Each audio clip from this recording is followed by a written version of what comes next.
तुम खामखा टेंशन ले रही हो नायक। जो कुछ भी होगा वो इंशाल्लाह सब ठीक होगा। मुझे कुछ भी होता हुआ सही नजर नहीं आ रहा है। आशा से तो उन्होंने कुछ पूछा ही नहीं, सारा इंटरेस्ट तो वो जवेरिया में ले रहे थे, जवेरिया से ही सब कुछ पूछ रहे थे। मुझसे भी गलती होगी ना, जवेरिया को उनके सामने लाना ही नहीं चाहिए था। ये क्या बात हुई? यानी अगर आयशा का रिश्ता आएगा तो सारी बच्चियों को छुपा लिया जाए? क्या बेवकूफों वाली बात कर रही हो तुम? तो और क्या करूं, बताएं आप मुझे। आयशा की उम्र की बच्चियों की खानदान में सबकी शादी हो गई है। अरे हमारी बेटी का तो अभी तक रिश्ता भी तय नहीं हुआ है। फिक्र क्यों करती हो? इंशाल्लाह उसका भी बहुत अच्छा रिश्ता होगा। आप तो बस यही सोच कर बैठे रहिएगा। जब आयशा की उम्र निकल जाएगी ना, फिर आपको पता लगेगा। ना आप मेरी बात समझ रहे, ना ही आपकी औलाद मेरी बात समझती है। मैंने आयशा से कितनी मर्तबा कहा है कि जब लड़के वाले देखने के लिए आए तो जरा तैयार होकर ढंग से उनके साथ बैठना। लेकिन नहीं भाई, उसने तो मेरी बात कभी मानी नहीं है। ऐसे अपने आप को लपेट के बैठी हुई थी जैसे लड़के वाले उसे खा जाएंगे। और वो जो लड़के की माँ थी ना, वो कह रही थी कि आपकी बेटी की उम्र मुझे ज्यादा लग रही है। अब आप ही मुझे बताएं, अब मैं क्या आयशा का बर्थ सर्टिफिकेट उनको दिखाऊं कि नहीं मेरी बेटी की ये उम्र नहीं है, ये उम्र है। तो मेरा ख्याल है ऐसा करो कि तुम उसका बर्थ सर्टिफिकेट ना फ्रेम करवा के अच्छे से ना ड्राइंग रूम की दीवार पे लगवा दो, ताकि रिश्ते वाले खुद ही देख लें। मुझे टेंशन हो रही है और आपको मजाक सूझ रहा है। आप और आपकी बेटी है, मुझे कभी नहीं समझेंगी। पागल बना के रखा है आप लोगों ने मुझे। सुनिएगा, चाय का एक कप ले आइएगा। हाँ, हाँ, हाँ। मेरी ना समझ बीवी ये नहीं जानती कि रब के हुजूर देर है अंधेर नहीं। इंशाल्लाह मेरी आयशा का रिश्ता बहुत अच्छे घर में होगा, इंशाल्लाह।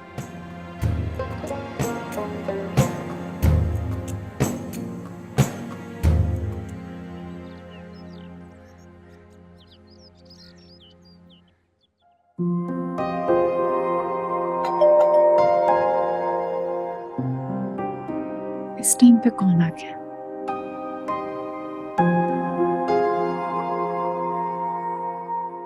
यानी कौन आ गया इस वक्त?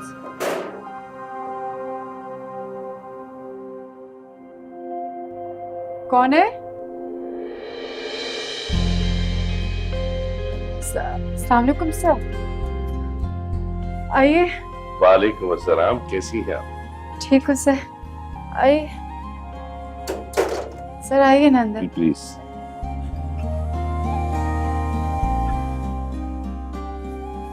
आयशा, जॉब छोड़ने से पहले एक बार मुझसे जिक्र तो कर लेती। सर मैंने मुनासिब नहीं समझा। वैसे भी आपसे कोई भी बात करती तो असफर सर को लगता कि मैं आपसे उनकी कंप्लेन करती रहती हूँ हमेशा। देखो, जॉब तुम्हें मैंने दी, अखलाकी तौर पे तुम्हारा ये फर्ज था कि अगर कोई भी प्रॉब्लम, कोई भी शिकायत थी तो मुझसे तो जिक्र करते। तो आपकी मेहरबानी है शकील साहब, आप एक हमदर्द इंसान हैं। वरना आजकल कौन अपने एम्प्लॉइज की इतनी कदर करता है। आसिफ साहब, माशाल्लाह आयशा बहुत दयानतदार और बासलाहियत वर्कर है, और मैं तो ऐसी वर्कर की बहुत कदर करता हूं।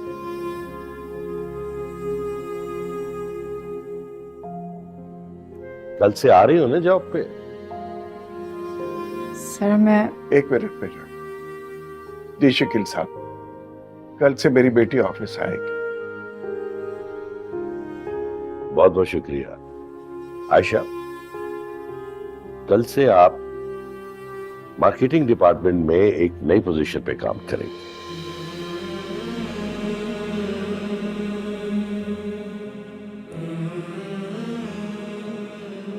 आयशा बेटा, शकील साहब के लिए खाने का इंतजाम करो।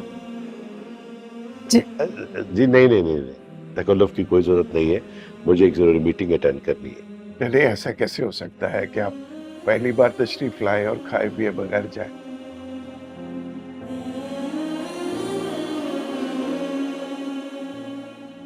हमारी बेटी माशाल्लाह से घरदारी का भी हुनर रखती है।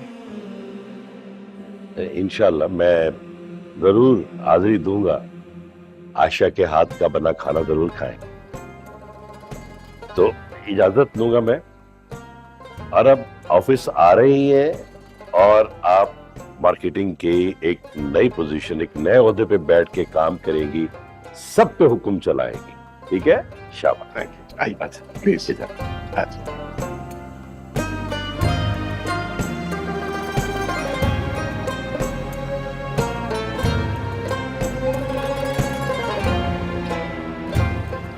मेरा बच्चा।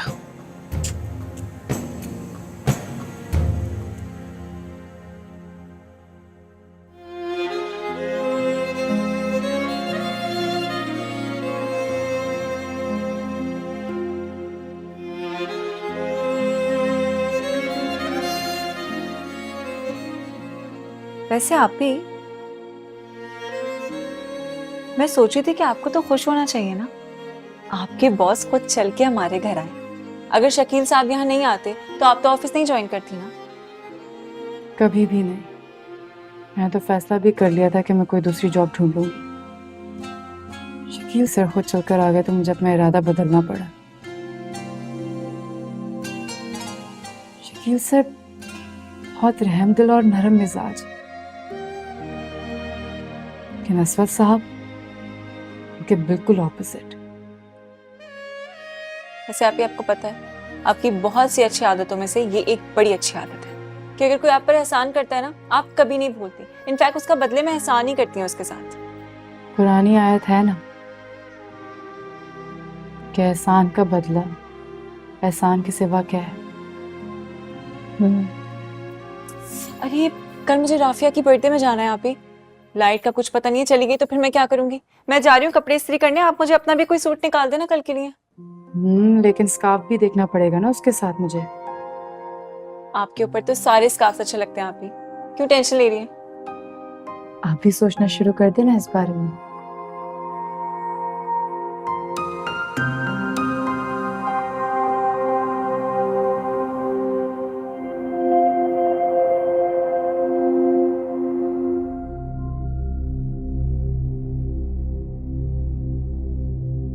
तुम वाकई बहुत खुशनसीब हो। अल्लाह ताला ने तुम्हें एक बेटी भी दी और एक बेटा भी दिया। बेटियां तो माँ बाप के दिल का सुकून और आंखों की ठंडक होती है। दुआ तो मैंने भी बहुत की थी बेटी के लिए। मेरे तो दिल की हसरत दिल में ही रह गई। काश मेरी भी बेटी होती। खैर तुम लगाना किसी दिन चक्कर मेरे घर, मैं इंतजार करूंगी तुम्हारा। खुदा हाफिज।